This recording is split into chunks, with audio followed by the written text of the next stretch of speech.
Olá, sou Ana Maria do canal Dia a Dia na Escola. Gente, semana passada eu recebi uma pergunta sobre tirar o recreio da criança. Posso tirar o recreio da criança? E eu comentei que não poderia. Gente, foi uma enxurrada. Então, o que a gente faz com essa criança, com esse adolescente insuportável? O que a gente pode fazer? Enfim, estou fazendo esse vídeo aqui para explicar por que não pode tirar o recreio. E vou dar 6 dicas do que você tem que fazer com esse aluno. Fica comigo até o final e encaminhe esse vídeo, gente, para todos os professores, diretores, para toda a comunidade escolar, que ele é muito importante. Mas antes, não esquece, inscreve aqui no canal, dá o seu like, seu joinha. Quer falar comigo? Pode comentar aqui que eu mesma respondo. Ou vem aqui em cima no meu Instagram, Dia a Dia na Escola Oficial. Vai lá, pergunta, me segue também, que eu respondo tudo pra você, tá bom? O que a gente pode fazer com esses nossos anjinhos, né, gente? Com esses amores de aluno que todo mundo sempre tem um doce na sala de aula. Vamos lá. Primeira coisa, quando eu digo que não pode tirar o recreio, vocês vão perguntar pra mim, então qual é a legislação? Não tem uma legislação específica falando assim, você não pode tirar o recreio do aluno, não existe. Mas 2 pontos aí para ser frisados. Primeiro, quando uma pessoa abre uma escola, seja particular ou pública, o que for, ela tem que organizar a documentação dessa escola. No documento tem regimento, PPP e um monte de outras coisas aí para providenciar. No regimento são as normas da escola. Lá tem direitos, deveres dos alunos, dos professores, função do diretor, do vice, do professor, do secretário. Tem tudo que rege uma escola, tipo de avaliação, tudinho.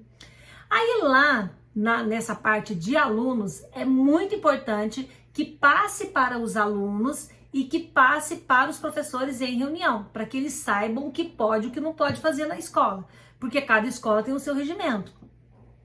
E aí, gente, numa dessas, tem lá falando, você tem que ficar quieto na sala, você tem que respeitar o professor, penalidades. Aí tem lá uma série de penalidades que você pode fazer.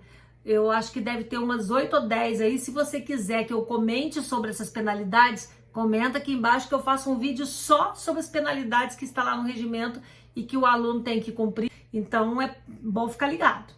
Enfim, e aí, junto com esse documento do regimento, existe a matriz curricular. O que é isso? Quantas aulas vão ter por componente curricular e o recreio? Por exemplo, eu tenho, 5 aulas de língua portuguesa, 4 aulas de matemática, 2 de história, 2 de ciências, 15 ou 20 minutos de recreio. Normalmente é 20 minutos, né? No mínimo 20 minutos de recreio. Isso significa que eu não posso pegar o aluno, tirar de uma aula de português, tirar de uma matemática ou tirar o recreio, tirar uma educação física. Não posso. É direito do aluno, de acordo com a matriz curricular, que ele assista aquele componente curricular, é direito dele.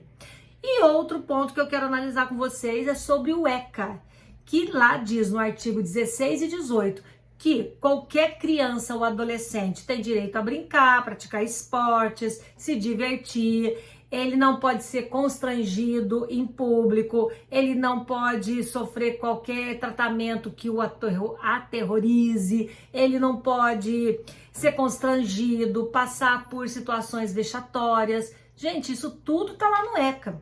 Se um aluno chega em casa falando alguma coisa e a mãe não gostar, ela pode simplesmente processar vocês aí, com base na legislação do ECA, que está lá no artigo 16 e 18. Dá uma olhadinha lá se você quiser ler em detalhes como que funciona isso. Mas aí vamos para o que interessa. Já que eu não posso, já que eu não devo tirar o recreio, quais são as minhas opções? Eu vou dar 7 opções para vocês.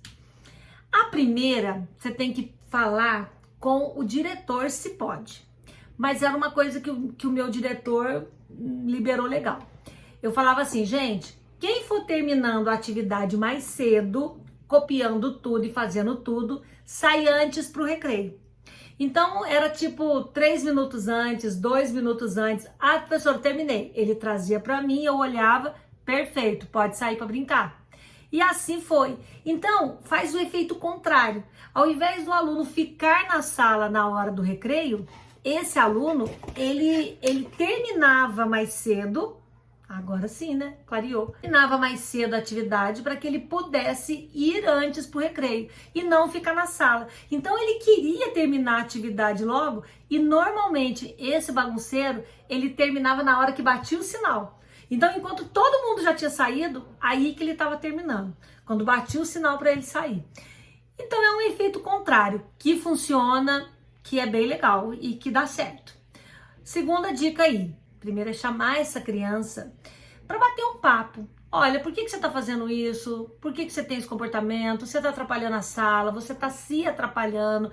Ninguém vai querer brincar com você se você continuar tendo esse comportamento. Seus colegas vão começar a ter birra de você. Escuta o que ele tem que falar, porque às vezes, gente, ele tá com algum problema em casa, às vezes ele tá querendo chamar atenção, é um grito de socorro. Então, assim, não é à toa que uma criança é insuportável, alguma coisa tem. Terceira dica, será que a sua aula tá sendo interessante? Eu sei que é difícil, eu sei que a gente tem que ter aula expositiva também, mas todos os dias eu tinha um negócio legal na escola. Por exemplo, o meu forte é contar história. As crianças amavam quando eu contava história. Então eu levava um livro de história e falava, ó, comportamento ficou legal, consegui dar tudo. Terminou o horário, eu vou contar a história para vocês. E todos os dias, faltando uns 15, 20 minutinhos para terminar a aula, eu li um capítulo do livro para eles. Eles amavam. E na hora que eles começavam a ferver, eu falava, não vai dar tempo da história. Na mesma hora eles ficavam quietos e ia terminar. Ou eu tinha também uma brincadeira que chamava guarda-roupa. Eles amavam. Então eu falava, se der tempo, final da aula, a gente vai lá fora brincar o guarda-roupa. Se quiser saber essa brincadeira também, comenta aqui que eu explico pra vocês como é que funciona, era bem legal. E eles amavam, aí eles ficavam quietos e tal. Professora, terminou, beleza, vamos lá. E sempre no final da aula era uma coisa gostosa. Ou uma história, ou uma brincadeira, ou um jogo. Era o que eles queriam. Então eu procurava dar a minha aula, mas fazendo essa negociação com eles aí, tá? Esse combinado, porque o combinado funciona muito.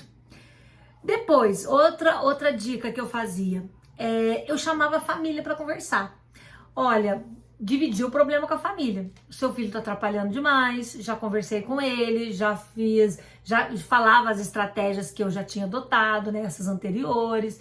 Preciso da sua ajuda em casa, preciso que você converse com ele, alguma coisa está acontecendo. Então eu chamava a família, registrava em ata. Ah, mas e se a família não for? Gente, família, quando é chamada na escola, não é convite, é convocação. E se a família não for, tem que registrar em ata que ela não compareceu, qual era o assunto, ligar e, se for o caso, mandar para conselho tutelar, porque isso é abandono de incapaz, tá bom? Outra dica, eu gostava de dar serviço para esse aluno. Eu falava, olha, vem cá que você vai ser meu ajudante, leva isso para tal lugar, faz isso para mim, mas você só vai ser meu ajudante se você ficar belezinha. Aí eu fazia um acordo com ele ali. É lógico que não pode ser sempre ele, né? Porque senão os outros iam ficar com ciúmes. Mas eu combinava lá com ele, ó, se você ficar bonitinho, sexta-feira você é meu ajudante, né? Vamos ver como é que você vai comportar durante a semana. Era um combinado que eu tinha com ele. Na hora que ele começava a extrapolar, eu falava, ó, sexta-feira tá chegando. Aí ele, opa. E é um combinado que funcionava. Outra coisa, eu fazia elogio, sabe, gente? Às vezes o nosso aluno, ele tá com baixa autoestima. E ele precisa ver que ele é importante, que tem alguém que se interessa por ele, que tem alguém que gosta dele. Então eu procurava elogiá-lo sempre e sempre agradando e sempre falando, ó, você é capaz, você pode, olha que legal que você fez aqui, toma essa estrelinha pra você. Então eu sempre procurava, né, levar esse aluno aí. Principalmente quando ele tratava bem o colega, quando ele respondia corretamente uma questão, quando a letra dele era bonita no caderno, ele fazia com capricho, o comportamento dele. Então eu sempre fazia um elogio quando ele fazia alguma coisa legal. Isso funciona muito. Outra coisa, esse era o último, tá, gente? A minha última dica. Se nada dos anteriores resolveu, e eu já tive aluno que nada dos anteriores resolveu, acredite se quiser. Eu tinha um que, misericórdia, ó Senhor. Eu fiquei com ele 2 anos, eu fiquei com ele no primeiro e segundo ano, eu que alfabetizei esse aluno. Ele era simplesmente insuportável. Mas tive uma coisa que deu certo, que por sinal quem deu a ideia foram as próprias crianças, acredite se quiser. Eu mudava ele muito de carteira, cada hora eu colocava ele num lugar na sala para ver aonde que... Colocava perto de gente quieta, colocava perto dos quietinhos. Eu ficava mudando ele o tempo todo para ver aonde que ele ficaria melhor. Mas o belezinha fazia o quê? Ele pegava uma caneta, tirava a ponta, colocava um papelzinho aqui dentro, assoprava e caía no outro coleguinha lá só para tumultuar a aula. Cortei as canetas dele, mas não adiantou, porque aí ele apontava o lápis fininho e cutucava da frente, cutucava do lado. Quem dá aula sabe do que eu tô falando, né? Aí eu falei assim, chega. Peguei essa criança, coloquei lá no fundão, última carteira, afastei todos os colegas dele, ele colocou a carteira em volta assim, tá? Em volta dele. E ali, ele amou. Pra minha surpresa, ele amou. Porque ele falou assim, que ele parecia que ele tava numa nave, sabe? Ele viajava na maionese. Que ele se sentia numa nave, numa cabine. Aí ele colocava o caderno aqui, o estojo aqui, a mochila aqui, não sei o que aqui. Ele fazia assim um negócio em volta dele. E aí, gente, quando ele tentava fazer assim com a caneta, o papelzinho não chegava na criança porque tava longe dele, né? E aí, mas assim, mesmo assim ele não ficava isolado na sala, porque eu chamava, ele colocava ele para participar, eu colocava ele em trabalho de dupla, o colega vinha, sentava do lado dele, ele chamava o colega ainda para pedir lápis emprestado, borracha, aquelas coisas. Mas assim, foi o que resolveu. E depois eu fiquei sabendo que ele chegou ao 3º ano do ensino médio, sentando sempre na última carteira e fazendo esse círculo em volta dele. A mãe me relatou que ele amou, que em casa ele só fazia isso, ele até para estudar ele gostava de fazer isso, enfim, só que ele colocava na cama, na mesinha, enfim. Gente, isso é o que mais deu certo, né? Esse foi o aluno que mais me deu trabalho e que funcionou. Ele amou a estratégia, os próprios alunos, foi aí que eu consegui dar aula. Você já teve um aluno assim, não teve? Tem alguma outra estratégia que eu não falei aqui que você tenha feito que deu certo? Se tiver, comenta aqui embaixo que eu quero saber, tá bom? É isso aí. Um beijo no coração, boa sorte e até o próximo vídeo. Tchau!